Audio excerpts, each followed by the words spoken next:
Behind every successful endeavor in life is a relationship built on trust. Welcome to The Trust Doctor, restoring trust and enriching significant relationships. A podcast focused on helping you nurture healthy relationships. Join thought leader and world-renowned expert on relationship and empowerment coaching, Dr. Patty Ann, and her special guests every week for insightful and meaningful conversations filled with great takeaways that will help you build healthier business partnerships and happier romantic relationships.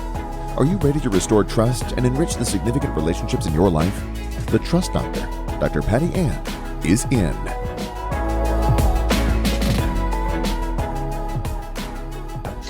Welcome to today's podcast episode of The Trust Doctor, restoring trust and enriching significant relationships.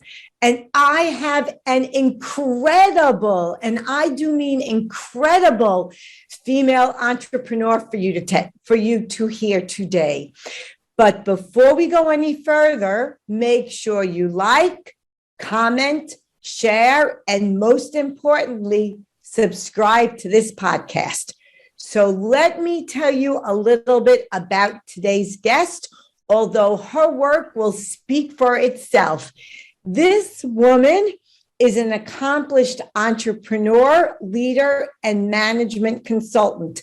She is an engineer, so yes, she is probably one of the smartest people in the room. And she is also an attorney. She has her BS in industrial systems engineering from the Ohio State University. And she has her JD from Capital University Law School. And she's also a licensed, I think they call it an IP attorney. But let's not have me continue. Just buckle up because Brenda Batista is about to take us for a ride. Welcome, Brenda, and thank you so much for taking time out of your incredibly busy day to be with us. Well, thank you. And, Dr. Patty Ann, I should have you introduce me all the time because that was great. Love it. I only read your accomplishments, and I barely read a tenth of it. So there's so much more for you to share with the audience. So, let's just make this conversational and, tell us who you are and how you got started. And you can go from back to front to back, or whatever works for you, Brenda. Yeah, well, I love it. Thank you. One of the questions I always get is why all the degrees? Because that's like craziness. And is because I love to study. And one of my friends said, that's an understatement, but it's true. Well, Brenda, nobody ever changed the world that wasn't a little crazy. Gosh, we'll take crazy. That's a good thing. That's right. And I always love the question, am I crazy? Or it's like, well, I don't think you want to answer to that first one. But you ask me if I'm as equally as crazy as you, probably. So, anyway, so I don't know, Brenda. I'm going to give you a good run for your money in the crazy category. Okay, all right. Well, that's good. That's good. So the industrial systems engineering is all about efficiency and how do we, do process and really get the best use of our resources. So I just love that study. And of all the engineerings, now, to be honest, other engineers call us imaginary engineers because we had to take things like psychology and accounting, and we had a lot of fun classes that they didn't get to take. Right, like you guys are imaginary. Snobs. So, but the benefit of that is that makes us really good at understanding how people adopt and adapt to systems. Can I use it? Can I use it in a way that's effective for me? So that's how I developed my time in working in management consulting. It's like, I love the problem solve. And so if I can understand. And to your point, you can have the most efficient process in the world, but if you cannot get the people to adopt it, It doesn't matter. Exactly. And depending on what industry you're in, sometimes that's very critical. So I've worked a lot in my past 25 years in healthcare and in hospitals, and talking about getting somebody to adapt and use a system and stick to it. It is critical that we follow the process. It's built this way for safety reasons. Mhm. And how do we, I need you to disrupt your process a little bit, but how do I make you okay with that? So that's like the gist of what I love to do when it comes to business and process and all that other stuff. But along the way, I learned that, well, there's not always, the engineering answer is not always the best answer. Sorry, my fellow engineers, it's true. Everything's not black and white. It's all that variability. And that's where management comes in. Everything, most things. Right. Right. Well, thankfully, there's a right and wrong answer when you're sitting on a bridge. Sure. Somebody did the calculation right. So you do want that. You do appreciate that. But when, excuse me, when it comes to business, not so much, right? It depends. We're always working in that gray area. And so that's the reason I went to, I got my master's in health administration. I want to understand the industry better, but then understand why are people making the decisions they do? There are nuances there. And then I went to law school was because the way I look at it is what's the best answer for you? What's the problem you're trying to solve? What's the optimal solution for you? And how do we work backwards into that? Mm-hmm. So that we can create something that's data driven, that shows that it's not my intuition that's leading me there. It actually is factual and fact-based. So you do reverse engineering. True reverse engineering, yeah. But from a strategy standpoint, working backwards. And that's what I help people do now in their businesses is work that backwards. Okay, so as an industrial engineer, please take some water. I don't want to kill you here. The world needs you. The world needs you.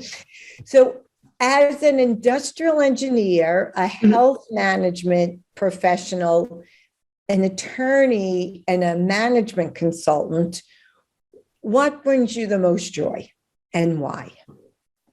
There's a lot of hats you wear. Brings me the most joy is seeing somebody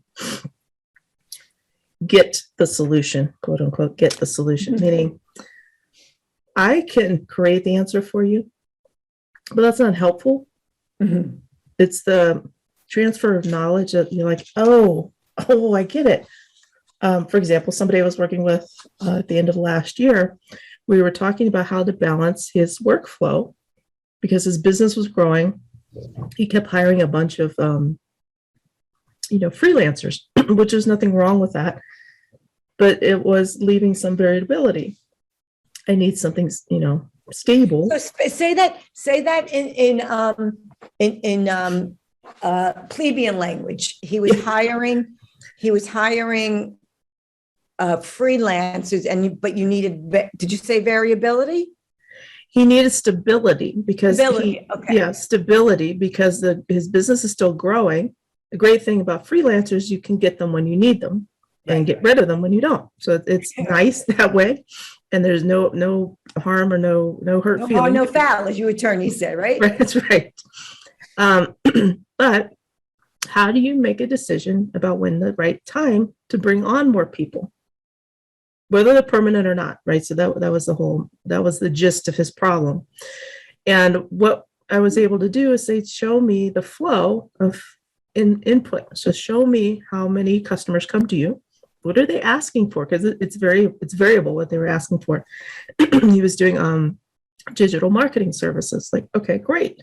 So you do projects, you do websites, you do all these other things. How do you figure out what I call is how many people does it take to screw in the light bulb, right? How many people does it take to get the work done all the way to completion? Right. And then if you're going to continue this growth rate, what's it going to look like and how many people do you need to have? So what I did is a very basic block scheduling type of approach. And the greatest aha. Listeners, just in case people don't know what block scheduling is. Yeah. So basically it's saying, I'm going to do an allocation. So your allocation can be wrong or it could be right.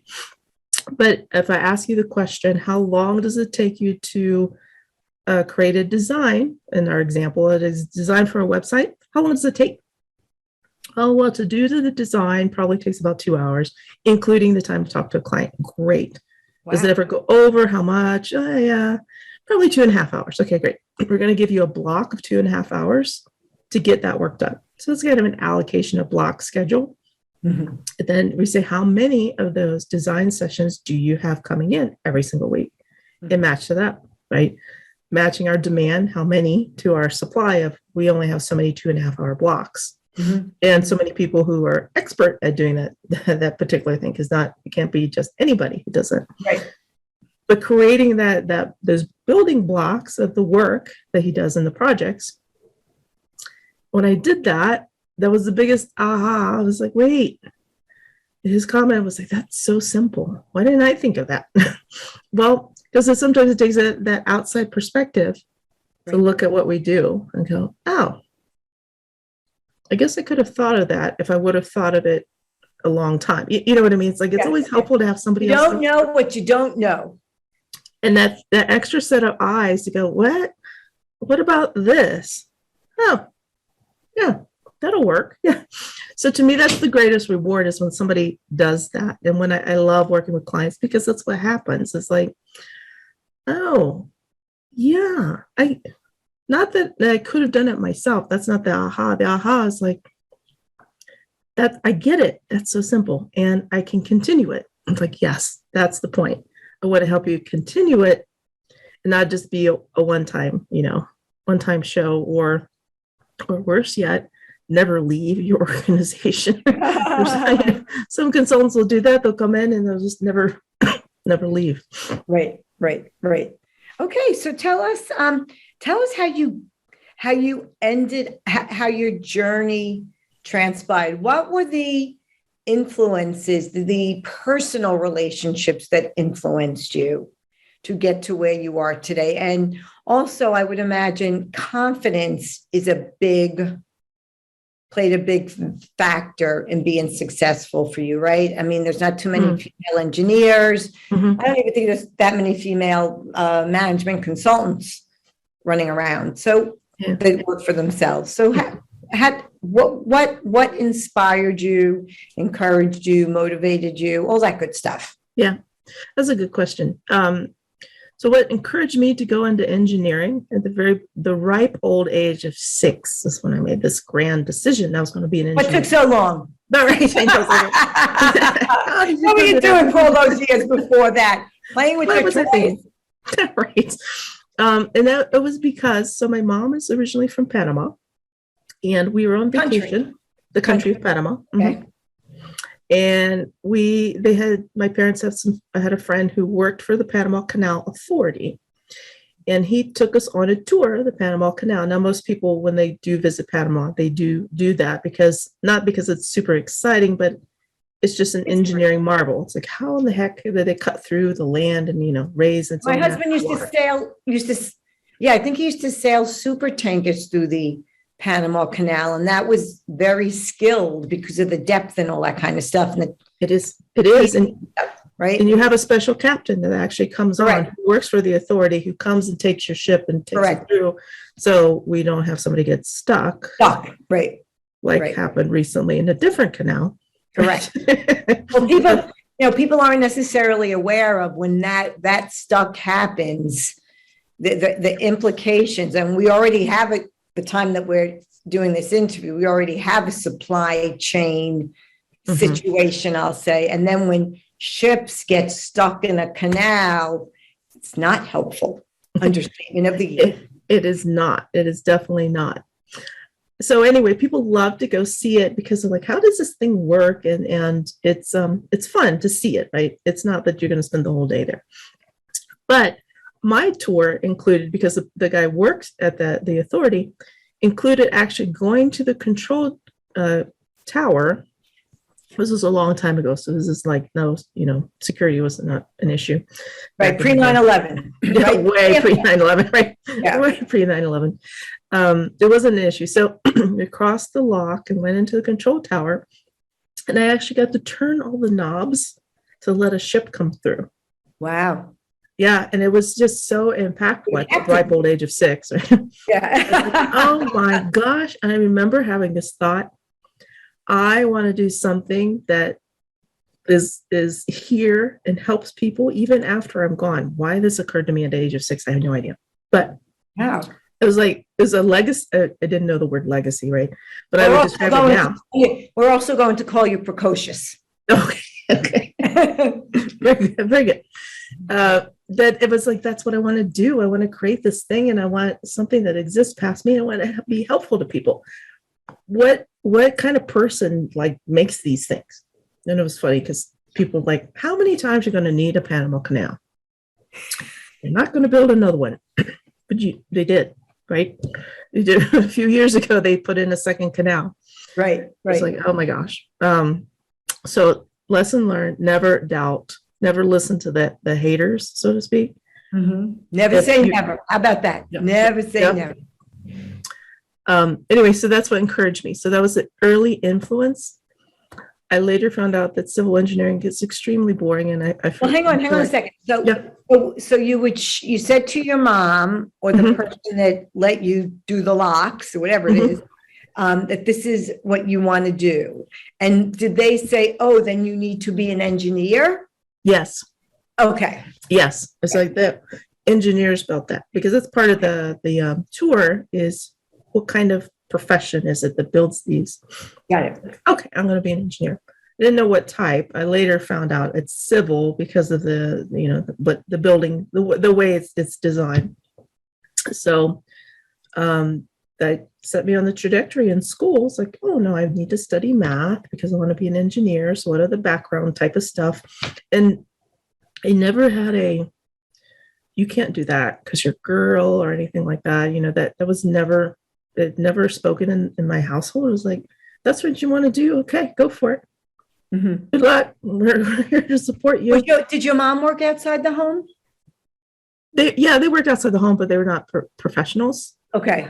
And then what about your community? Because even if the family supports a woman to do things outside the good girl norm, many times the messages come in from the outside in the school system and the community. How was that for you? Well, that's a good point. So family wise, the Latina community and family totally supports. The more educated, the better, because nobody can take that away from you. It's earned until you literally lose your mind. It's yours to keep. It's funny you say that, because I remember my father, before he died, he said, get an education. Because he died when I was a kid. He said, get an education. No one can ever take that away from you. Yeah, absolutely. So it's a badge of honor, but it's not a pushy badge. So it's not like set as an expectation. If I said it, okay, great. We're here to support you, but not a push. Like you must, now that you must be a doctor, you must be a lawyer. It's like there was never any of that. So you must be the thing that fulfills you the most. It was kind of. Now, was your dad American? Because you made yeah, he is. He was in the military. So that's how they met. I was just going to say that was a military marriage. It sounds like. Yeah. That's right. It was perfect. It was a perfect place to train to go to Vietnam. The forest, the rainforest, they're exactly the same. So they would send the guys down there and train them, and they would be prepared to do jungle fights in Vietnam. Thankfully, he didn't have to go, but but that's how they met. And so back to the school question, in high school was the first time I got pushback because I was in advanced placement for physics and calculus and so forth. Not until high school, though. In high school? Sorry? Not until high school, all through. Yeah, middle school was fine because, the gifted programs were like, okay, sure. We just want you to have a robust education. We're going to do some art history and kind of make you well-rounded. You just can't be math and science. I mean, I guess you could, but we're going to do things that'll expand your horizons. Okay, teach you a little bit of German. A Renaissance woman. You'll be a Renaissance lady. Yes, exactly. Exactly. So it was fine until junior or senior year of high school, and I remember having a substitute teacher came in for a physics professor. And he didn't teach anything. He was just literally occupying space for the body. Yeah. Right. Body. Keep us there. And there was only 6-7 people in the class, 2 female and the rest guys. And he said, so what are you going to be like? Because you guys are almost out of here, going to college, I assume, because you're in AP physics. Yeah. Everybody was, yeah. And he said, so what are you going to study? And they all came back with some, version of engineering. And it's like, and my friend, who was, my friend in class, she was out that day. He said, and you? Yeah, engineering. Really? His response was so really? It was like, really? You sure about that? Because, there aren't that many women in it. I said, it doesn't bother me. And then somebody else said, oh, but she already has scholarships. So this became an issue. People seem to know everybody's business. She has a scholarship. And then he said, of course she does. Oh, I think I know where this is going. Go ahead. Yeah, because they have to boost up their numbers. So yeah, she'll get in, but she's not going to finish. Now, was saying their numbers, was that because you had was it the Latino background? Was it being a woman? Like pick which one? Oh, yeah.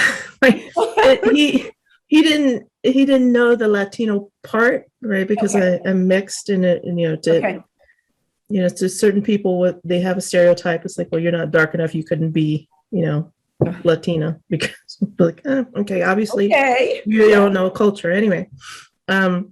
But his point was because, she's a woman, she'll get in, she's not going to finish. Of course, she got a scholarship, but, the money will go back to the university because she won't finish. It's like, and you keep saying she, but I'm here. I'm right here. And I was like, I can't believe you just said that. It was literally the first time I heard somebody verbalize. They may have been thinking it, but I heard them verbalize. And then speaking to you in the third person. It's like you're not even there. Yeah. And so how did you process, like, where'd you go with that? So here, this substitute teacher who's pretty much a loser because he's not teaching, he's babysitting, right? Right. And now he's coming in, and other women, other people, other minorities would have heard that, and it would have changed the course of their career. Mm-hmm. Now, it makes me sad to even think of it, but it would have. We've heard that. Yeah, it would have. What do you do with that?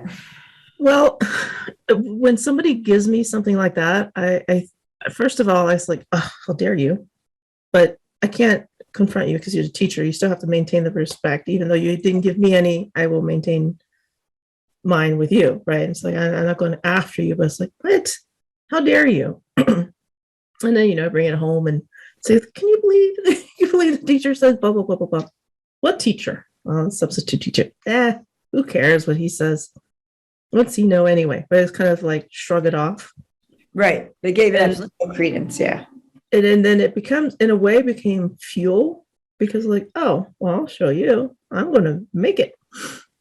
And when I think back to actually the scholarship interview, it was a slightly different. It was about my standard scores, right?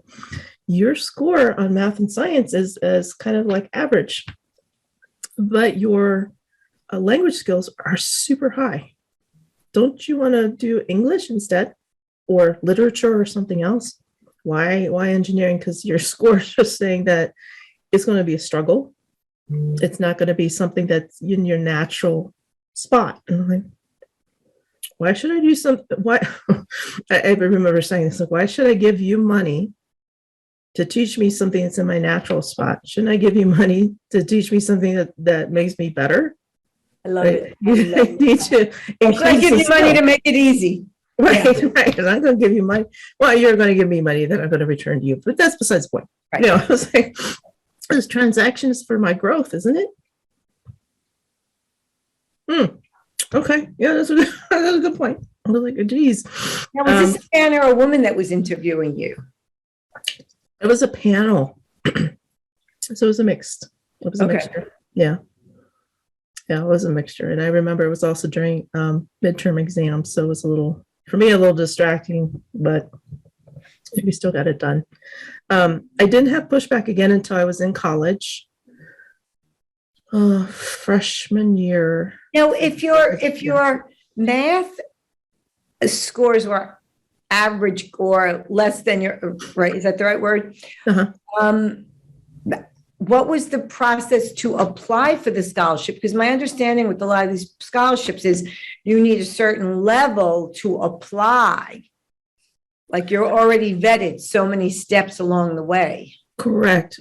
It just means, I'll put it this way, that my verbals were that much higher, that it was pulling the average way up.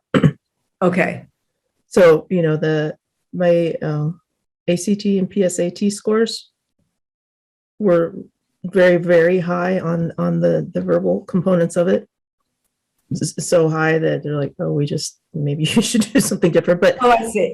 But you see what I'm saying? It was like this is our 1 week. Let's pick on the weakness instead of go with the strength. The strength. Thing. Yeah. But overall scores were high enough that they're like, yeah, we need to talk to you.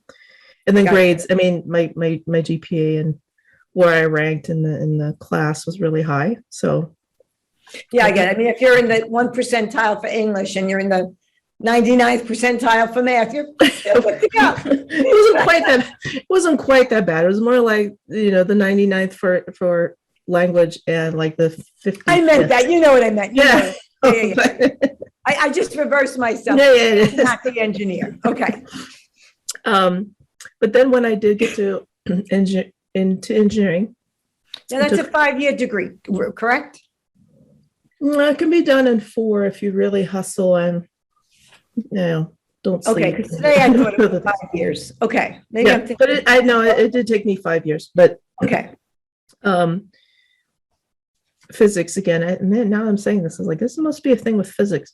But I remember going into a physics lab where we were just doing the basics. Cars going to roll down the ramp and so forth.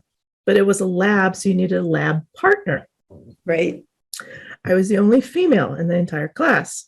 No one wanted to partner with me. What happened to the other girl that was a female? What happened to the other woman? Oh, she was a year behind me, so she was a year younger. So she still had one, and I'm just curious. Did she pursue an engineering career as well? No, she became a math teacher, which is fantastic. She's very good. Yeah, good. We need good math teachers. Okay, we do. Yeah, she's super strong. Strong at that.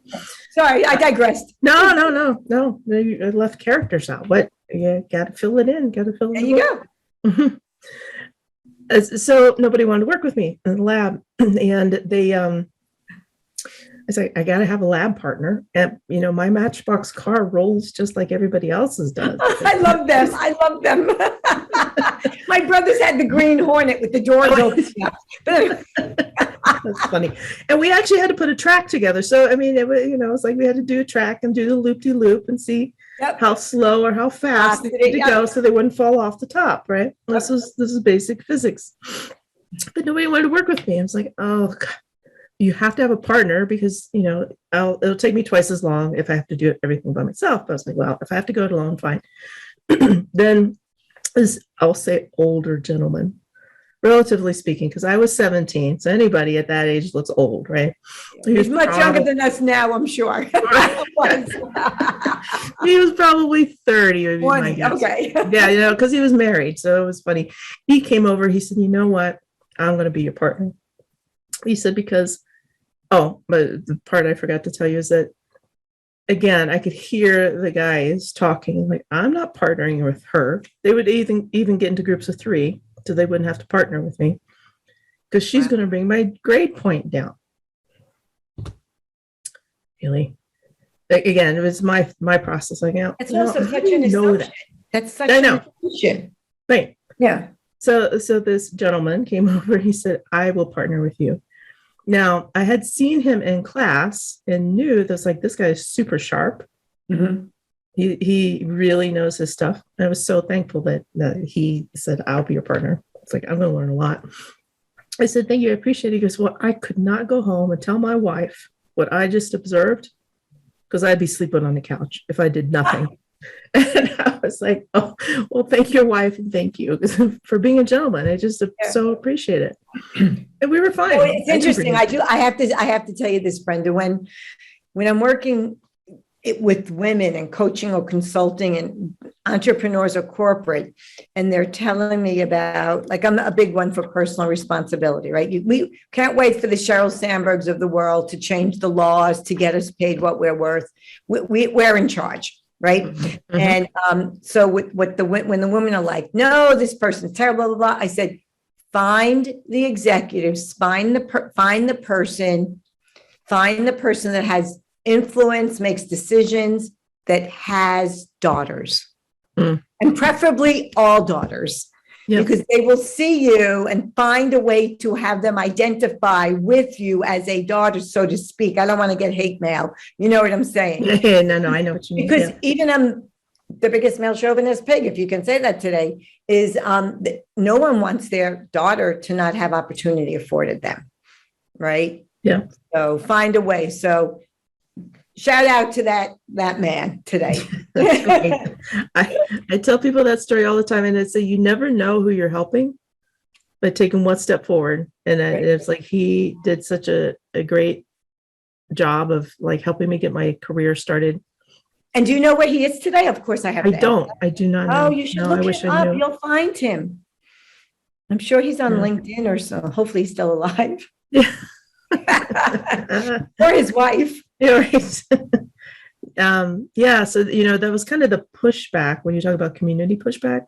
I wouldn't call those people part of my community, though. They just happen to be people around, right? Naysayers. So this man, was he your lab partner throughout your program, or for that course? And just for that course, you have to do that. Just for that course. Well, it was pretty much for every science course. So physics, chemistry, strength of materials. But by strength of materials, I found my community at that point, because we were now in our major, and then we became friendly because we had to work on projects all the time. Yeah. And it's like metallurgy. What exactly is strength of materials? Metallurgy to a certain extent, but to understand that because industrial systems engineering, besides the efficiency part, it's die casting. So when you manufacture and create, I'm going to use the Acme anvil as an example. You don't want a plastic one, but if you're going to have a plastic one, how strong should it be? What materials, what kind of mixture should you use? And the design to make it as strong as possible.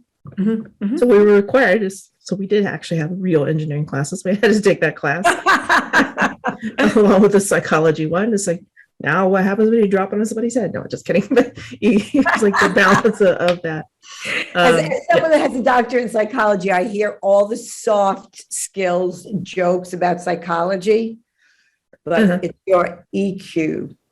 Yes, it is. It is so much. Your IQ gets you hired, your EQ gets you promoted. But competition, yeah, absolutely, right? Absolutely. And I found my EQ, and I don't know how maybe it's evolved from just experience, but then also nurturing.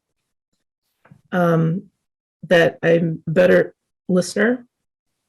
And then I want your opinion. I want you to be part of the solution. So when you ask me what brings me joy, it's like when you adopt and adapt, when I show you how and you're like, I got it. Yes.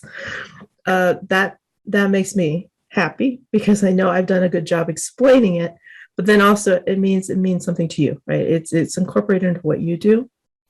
And it might be a highly technical engineering thing that I could show you how to do, but I'm not going to name it that, because I don't want to create that block.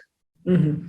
Well, because then they don't own it, you own it, and then you don't get the buy-in and all sorts of like you're just checking the box. You're not inspiring. Exactly it. And then in order to lead people, you have to be inspiring, because you want to be the person that somebody else wants to follow. Mm-hmm. Who do I want to work with? Who do I want to work for? And I think those examples I've shared with you so far are what kind of formed to get me to where I am today and what I focus on. So I'm going a little off the rails, but that's classic me. Like I love to color outside the lines. So let's have a conversation about the leadership, right? Mm-hmm. Because the latest, the hot off the press concept of leadership is not to have my understanding, not to have people work for you or with you or to motivate, but, and this is from Stephen M.R. Covey's latest book, Trust and Inspire. It's to have them trust you so that you can inspire them to unlock their own potential. Mm-hmm. Right? Because it's one thing if, and when you think about from a generational perspective, anyone that works with the younger crowd will tell you they're not motivated by money. They want to be part of something greater than themselves. They want to have an impact in the world in a way that they see, not the way you or I see it, right? And the only way to do that is to inspire them. Mm-hmm. So I'm going to say it, as a female engineer, I suspect it's easier for you to not have what they refer to as the command and control, because historically we haven't had that much. So it's right. So we've had to, and I do think our leadership style is influenced by our collective experience as a person. I truly, truly do. And I think that's a problem with a lot of leadership and the lack thereof in the world and in companies.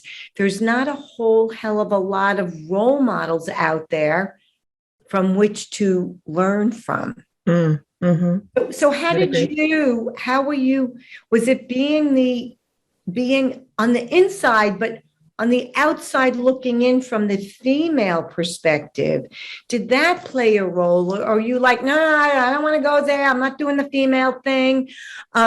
What's your take on that? And as a leader and someone that's so successful, clearly so bright, right? Clearly cares about people, right? It's clear. Well, thank you. I appreciate that, because I want people to feel that. So when somebody works with me in whatever capacity, I want them to feel that I truly care for them. Mm-hmm. And I want to help them. It's funny you said unlock their capacity, unleash their capacity. That's it. In order to do that, I have to understand what it is, right? I have to get into what do you want? What excites you? What makes you grow? Because it's not about what I want. It's what you want, and let's align them, right? Like Swiss cheese, to a certain extent, let's align the holes in our Swiss cheese so that we can put a string in there and hang it up for for later. But that's really the focus. So I think what for me was this collection of, once I'm in a position, I will never boop, boop, boop. I will never make somebody feel like they're not valued here. I will never make somebody feel like you're bringing the team down because you're on the team, mm-hmm. or because you're just in the room. I do expect you to have a certain skill set and to be honest about what that is, but sure. I am not going to make you, because you're female, or certainly I wouldn't do it because you're female, be twice as good as a guy. I know that, people are like, well, is that really true? Yes. Yes, it is. Yes. Yeah. Because we're not given the benefit of the doubt. Right. Make a mistake. See? Right. You. That's why. There you go. Why. Yeah. And then it feeds. If you let it, it'll feed into your own. It blows my mind that your anatomy has anything to do with your intelligence, potential capacity. It literally blows my mind, but go ahead. My rant over. But that's it. And then add to that being somebody of a minority race, Latina, Black, Asian, whatever the case may be. Then what are you doing here, right? Why are you here? And yeah, I heard somebody recently, like the end of last year, said I would hire more people of color if I could find some qualified ones. Like, hang on. That blows. They don't know how to look. Yes, the fact that you said if there were qualified ones tells me we have some work to do. But you didn't want to hire me for that part because there's a lot to dig out there, right? So I have to piggyback on that, Brenda. Uh-huh. So we do know in business that HR, communication, marketing, right? Majority female, as opposed to engineering. Mhm. Recently came across a company that was looking for a new CMO. Okay. They hired a white man. Why? Mm. We couldn't find a qualified woman. That is impossible. Yeah. That blows my mind. Yep. It's amazing. Even to this day, there's still boys clubs. Are they as Sure. It's a little bit is more there subtle. strong? Are they as strong? I think it's more subtle, and More that's the subtle. part. It's the part that I think is probably even more worrisome. Is it's subtle? It's like, do you as being part of the boys club, do you know that that's a boys club type of mentality? Maybe they don't. Well, it's the unconscious bias. Yes, kind of exactly. thing. Right. Yeah. Right. Exactly. But go back to what you were saying about being a leader, though, and how that works for you and what you bring to that as an engineer, right? Because people think of engineering as pretty, well, you don't fit the round peg into the square hole. You make it right. You make it correct, right? You straighten it out. You learn the variability. You know what work's going to work and what's not going to. The tolerances. But I can imagine that the work that you do, that's what separates you from the crowd. Because in fairness, you can't be a yin yang and be an engineer, right? You got to be smart. I mean, I'm going to piss off all the attorneys in the world. You can be you have to know how to read to be an attorney. But other than that, right? I mean, well, you have to learn how to read with perspective as an attorney. I mean, there's a whole perspective. What am I after? There's a whole spectrum there, right? Like in teaching, there are some brilliant, talented teachers and not so much. But you have to have some type of intellectual capacity to be an engineer. So most engineers have some type of intellectual gift. Mm-hmm. So what is it about your leadership that has made you rise to the top, right? Because chances are they're smarter engineers that probably aren't intellectual, not as successful as you. Definitely smarter engineers. There are definitely engineers that are more. Rule of thumb, don't piss off the guest. No, but it's true, right? And I think it's a part of being humble and having humility that I think a great leader has. Is like, there's always somebody who can do better than I can. Mm-hmm. If I'm really good, I'll find that person and put them in the room with me so that we make a great team, right? And not be afraid of that, not be afraid of what they would bring. Well, that's a sign of confidence, because a good leader brings people into the room that are smarter than them. But if you're threatened by that, not so much. Not so much. So as an engineer, what I've learned about my leadership style is I'm actually strategy focused. I love to work on strategy. I will get to the detail if you really, really force me, which is kind of the opposite of the engineer. The engineer is always on the detail and always about preciseness. But like, it doesn't always have to be so precise. I'd rather talk about the future and what does it look like? What do we want it to be? So once I had that realization a little later in my career, it's like, oh, wow, that explains a lot. I shouldn't always be the person doing the analysis. I should be the person asking the question. So how do I get myself in the position so I can be the person asking good questions? Then I can help fill in, well, what does that look like, right? What's the analysis look like so we can support it? Once I figure that out about in the real world, we say that working on your business, not in your business. Correct. So how did you have that realization? Like, what was that aha moment? Well, I actually did a leadership assessment, a tool. Okay. So not Myers. What did you use? Yeah, so it's called the 5 Voices. Okay. And I took it because the corporation I was part of hired the company to bring in and look at our sales team. Like, how can that's what you're a trainer of now. The 5 That's voices. what I'm a trainer of now. Yes. So I found it. I took it. It's like, it's going to be another one of those. But I love taking assessments. It's a little mini test. Like, oh, how do I score? You are an engineer. These are things. I love my data. That's never going to change. But it was great insight, and it was such a big aha, because if I had known that earlier in my career, I would have taken different steps with my career. right? It would have asked different questions. But be that as it may, I found out when I did. Are you saying you might not have been an engineer? No, engineering, I think, is the greatest training for whatever profession you end up in. Okay. You should have a little bit of engineering, just a little bit, just a little taste. Missed that one. Okay. Yeah, so I wouldn't have changed that. I would have changed the positions and or companies I work for. Okay. I would have had better insight to know what I was looking for instead of a job. I would have established a career earlier on, right? Yeah. There was more match to my strengths and about unlocking my own potential. So part of that is knowing yourself to lead yourself. Like, I have to lead myself. So that was the first discovery part of how do I become a better leader? But then also knowing that my style is not because of they'll call it the degrees list that necessarily scares people, but there's a presumption that goes with that list, that laundry list, good and bad. But if you are reporting to me, I learned that makes a difference in how you perceive me. There's certain things I have to work on to make people feel more comfortable. It's like, oh, well, she already figured out the answer, so why should I tell her anything? Because I want your input. I want to know what you're thinking.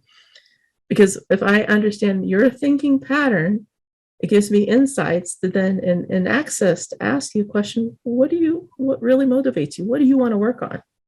Because this part seems to be like we're pulling teeth.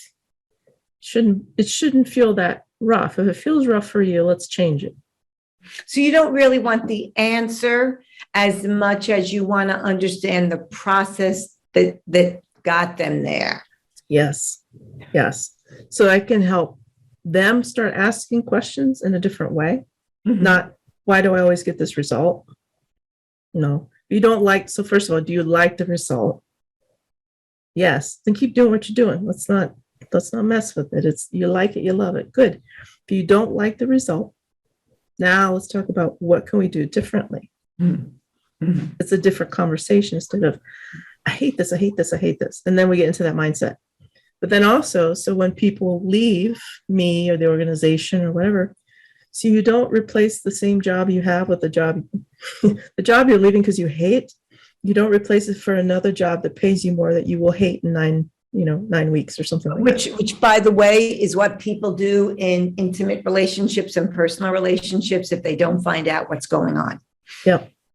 They leave, they get divorced from one spouse because they can't stand a certain personality, and lo and behold, they married the same one, but it just doesn't become evident a year or two later. Yeah. Yep. And because I always say the honeymoon. I use the same analogy. It's like the honeymoon period is over now. And what you thought was the grass is greener, you find out it's actually astroturf. So it was a reason it was green when you first looked over and go, oh, that looks really good. And you jump.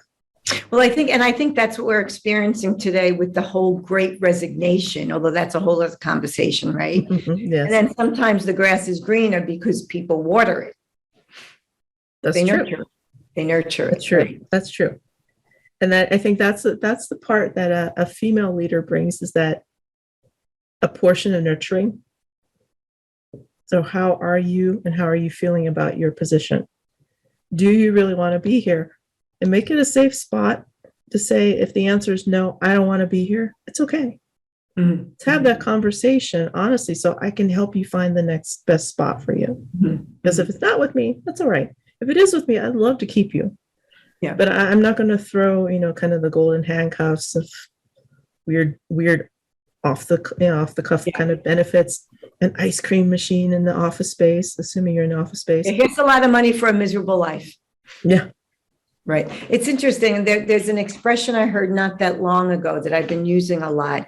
Something when you have to let somebody go for whatever reason, even if they come to you and they're embarrassed or upset and they're fearful to tell you or anxious, it's something along the lines of, let me provide you with a gracious exit so that you can find your greatness. I like that. Right. To find your greatness. I like that adding part, because I've said the beginning parts to people. Let me help you exit gracefully, or that there's nothing bad about exiting. It's not a bad thing to happen. Too many times we take it that way. It's like, no, if it helps you get to your next level, that's what I want. Right. To unlock or to fill your greatest potential. So where does the concept, Dan Sullivan, one of the great, the founder, one of the co-founders of Strategic Coach, talks about unique ability, right? So tapping into someone's unique ability, and because it's easy for them, they're good at it. It brings them joy. Although sometimes people like things that's not a unique ability, but most people like to do the things that they're good at, right? For the most part. Does that play into your leadership style at all? When you ask your questions, is that part of what you're searching for? It is, and it does, because I want to find it. I tell people this, there's no such thing as work-life balance. They're not supposed to be balanced. It's supposed to be the 70% that brings you joy, that you're good at, you and love doing. It energizes you. What energizes you? What drains you? And let's get at the heart of that to understand it, because we're, as a team, when we're forming a team, I now have to find somebody who's 70 is your 30. Right. So now I create this nice symbiotic relationship. It may not be what I hired you for. And here's the thing about when we hire you for skill set. I may have hired you to do just this, and then we go into the blinders on, I just do not this. Not my job. Exactly. But in order to unlock your potentials, like what would you like your job to be? And if they come back with, well, I want to be an executive. Okay, great. We have a long way or a short way. It depends on where you are in the journey. But let's figure out how to get you there. So what do you think? Why do you want the executive job? What interests you about that? What kind of attributes excites you about that? It energizes you and draws you to it. Because one, we have to get you experiences so you can get recognized for that. But then two, make sure it's really a match, because maybe you like it because it just sounds glamorous. Sure, it sounds glamorous, but it's huge headache. Anybody who's in the position. I'm going to say there's nothing glamorous. Compensated well. Right. I think it's the real answer for most people. But as you know, managing people leading people is quite difficult. Yes, exactly.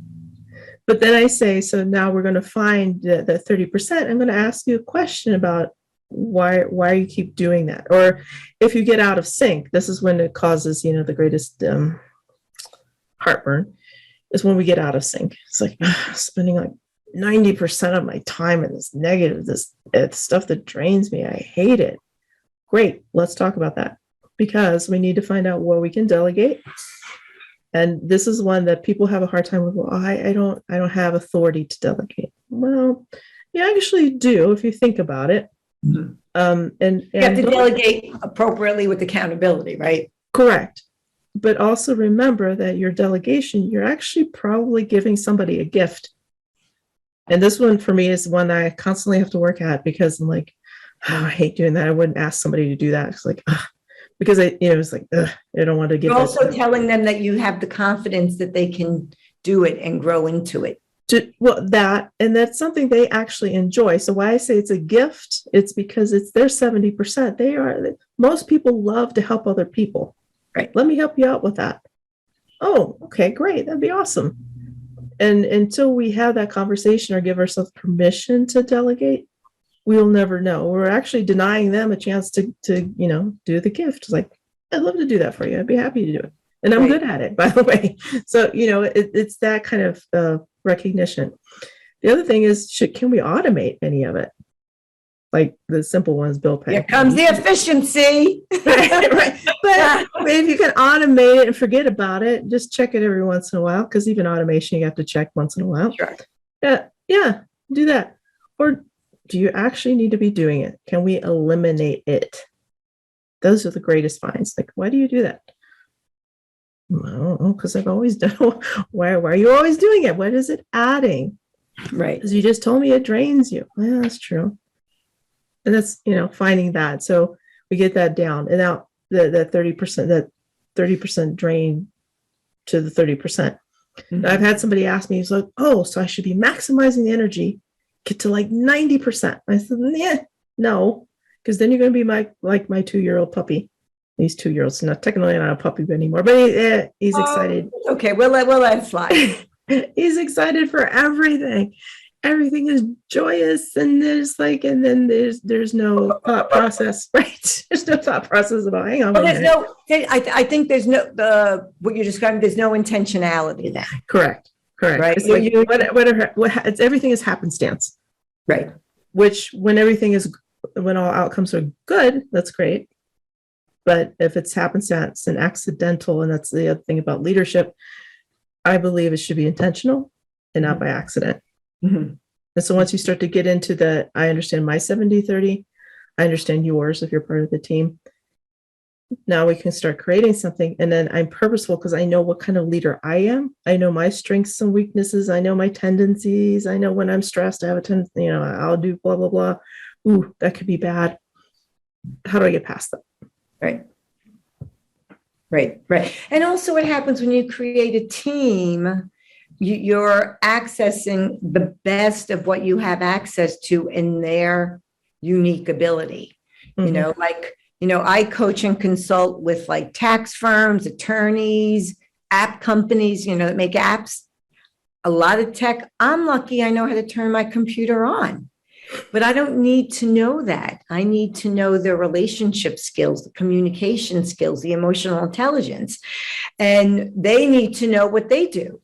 And it's the perfect pair. Otherwise, why would they need you if they already know what you know? And it's really quite interesting. And I think we were chatting earlier where we assume people know what we know. They don't. They don't. We take for granted because it's so natural, right? It's our skill. It's our natural skill. It energizes us. And we just do it. And people are like, hang on. First of all, how did you do that so fast? And second of all, what did you just do? Because it went from like 0 to 60 in like a split second. People need to, they want to understand. If you break it down, slow it down. And I think that's, the key to entrepreneurship. When you take time to be grateful for your natural skill and ability and go, oh, wait a minute. That is something a lot of people don't know how to do. How can I break it down into like frameworks that I can show others how to do? And that is management consulting too. How do I break it down so others can take it in chunk size? They can chunkify it and use it and apply it. The official word, chunkify. I like that. Chunkify is one of my favorite words. Yes. Yeah. So you went into this space earlier. I just want to get back to that. Yeah. Of energy. Mm-hmm. Right. And people think, all right, engineer, serious, hard science, even though I get it, an industrial engineer, and you did take that fluff psychology. You are an engineer nonetheless, right? So it's a serious science. But you did mention energy. And I know early on in my career, I was not so much of an energy person, right? I'm an East Coaster, but especially with neuroscience and functional MRIs, and we can now show, energy type of thing. Talk a little bit about how that impacts your work as a leader. Like you said, if what you liked, 70% of what you do is spent doing what you love to do, it energizes you. Mm-hmm. There's no denying when you walk into a room, you can feel the person that, let me put it this way. You're in a room and somebody walks in, that person filled with energy, it's the party starts, they elevate the room. Yep. And Debbie Downer walks in and you're like, oh my God, I'm not going to talk to her. Like I'm going to need a nap in the middle of the conversation. So how do you use that in the engineering and the very serious world of management consulting that you do, change management? Yeah, so it's interesting to pull that out. First of all, I call it reading the room. So if I'm in there to consult with you, I can feel that energy, the Debbie Downer, the even on Zoom, vampire, right? That sucks all the energy out of the room. Energy vampires, yeah. As well as the person that you just came in and everybody's like, hey, what's going on? What you got happening? To balance that out, to see how's it going and how people respond to those polar opposites. Because if the super happy, super energized person, people like, what are they on? Gonna roll their eyes like, there Well, they it's are again. unproductive. It's unchanneled. Right. If it's that, or how are people responding to that positivity, as well as the negativity, because the negative, and that's the toxicity of the group, because they're starting to pull people into the gossip and all that. Can you believe he did this and she did that? Or this project will never work, right? Just the negativity. Naysayers, yeah. And it really sets off what we can accomplish, because I need to understand that to get at the heart of how are we communicating. So the energized communication is, we realize this is not perfect. We're going to tell you straight out it's not, but let's talk through that. Invite everybody into the conversation, even the naysayers, because what they have to say is important. Especially naysayers, yeah. Because they're manifesting their naysaying about it's a worry. They're just not articulating well. So let's talk about the communication. How do I help you articulate that negativity in a way that helps us solve for it and get past it? So it's not that everything is going to be perfect, but the person with the energy, though, it's not a dominant, I said so, therefore. Right. It is. That's not what I mean by that type of energy. Because you have people who talk through the entire meeting, and the rest of people are like, why did we bother to show up? Because clearly this could have been an email or just a video. They could have videotaped themselves and just sent it out and made us watch it. It's not a lecture, right? That's not the case. But then that's how you drain. I call that the soliloquy. Yeah. Yes. And how to your point, Brenda, the naysayer is, you always want, especially with change, you always want to have the objection verbalized that perhaps people won't. So then you got the naysayer, right? So they'll verbalize the objection. And then the person that's like, the squirrel on crack cocaine, you need to find a way to, just say, hold on.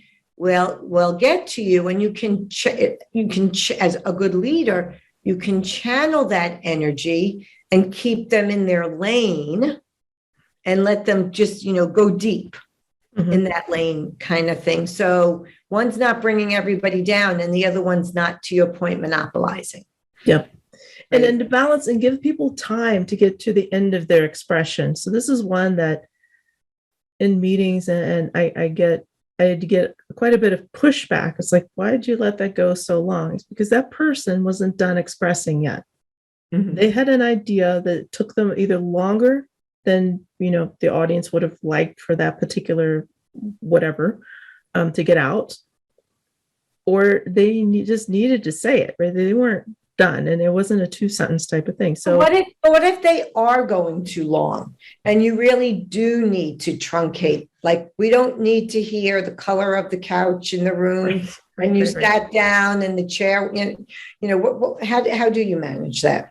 Yeah, so that's when the lawyer hat comes out, and then I get into the redirect. So there you go. Let me redirect it. Let me ask a different question, or I'll try to move the conversation around. So you'll interrupt. I will interrupt. Yes. Yeah, you have to sometimes, right? Otherwise, you do. Yeah, and then the one of the favorites is, this is a great conversation, but we need to move on. Yeah. It kind of resets people. Yeah. I actually am friends with a woman who is one of the greatest facilitator moderators in the world. She travels around the world facilitating panels, high level.